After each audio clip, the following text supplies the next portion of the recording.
It was a big weekend indeed for women's basketball.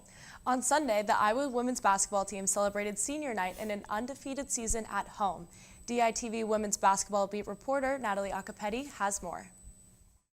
12,000 fans filled Carver Hawkeye Arena to honor seniors Hannah Stewart, Tania Davis, and Megan Gustafson, filled with friends and family from around the country.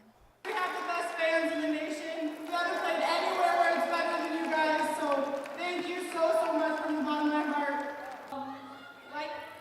I love you too.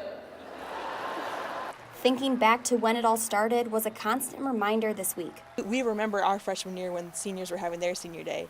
We thought, oh, that's such a long time away. We were sitting down in the basement of the Iowa Memorial Union, ranting to each other.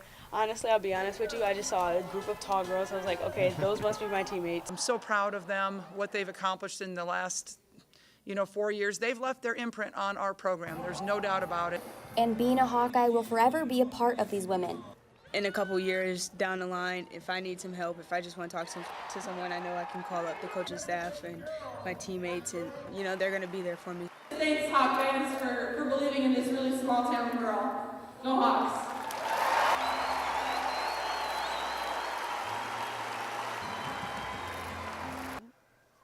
I'm not crying, you're crying. Reporting from Carver Hawkeye Arena, this has been Natalie Acapedi, DITV Sports. Hey, at least Natalie had some happy reasons to shed those tears because Megan Gustafson was named to the Big Ten Player of the Year yesterday. Allie, are you surprised? Not at all. That should be the first of many awards. Megan wasn't the only Hawkeye getting some conference recognition this week, as the men's Big Ten swimming and diving championships was held right here in Iowa City. This red and navy podium represents what we saw all weekend, but there were some Hawkeye highlights. Shaved head senior Tanner Nelson swam his way to a career best 200 breaststroke in his final meet as a Hawkeye. But it was Iowa's 400 freestyle relay that capped off the championship by earning a new school record and finishing third to be a level A qualifying relay.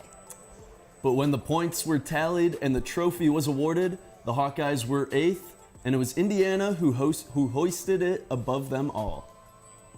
But overall, just real proud of how they stepped up. And to finish with an A cut, which just a handful of teams get in the country, is really exciting. I'm sure it's bittersweet in a lot of ways for them, but what they're feeling right here is just what you want for everybody. But it's they're here early morning. We're driving in. There's nobody on the road. They're coming in and working hard, trying to get better. Some Hawkeyes will continue racing when the NCAAs roll around, but for many, that was the end of their season. And then home season also ended for the women's gymnastics team this weekend when they hosted Iowa State for their final home meet of the year.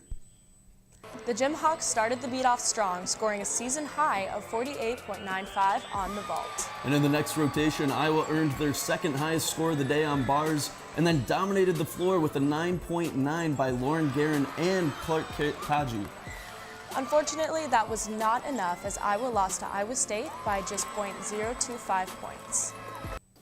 Even one score or two scores isn't enough. We can't just bask in that success. I think we just need to keep pushing while having fun, and I think we do a great job of that on the road.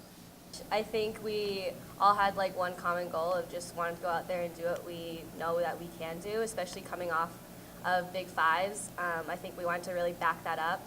And really proud of us. I think we did that. But the men's gymnastics team had a different result this weekend when they hosted number 7 Nebraska in the Fieldhouse.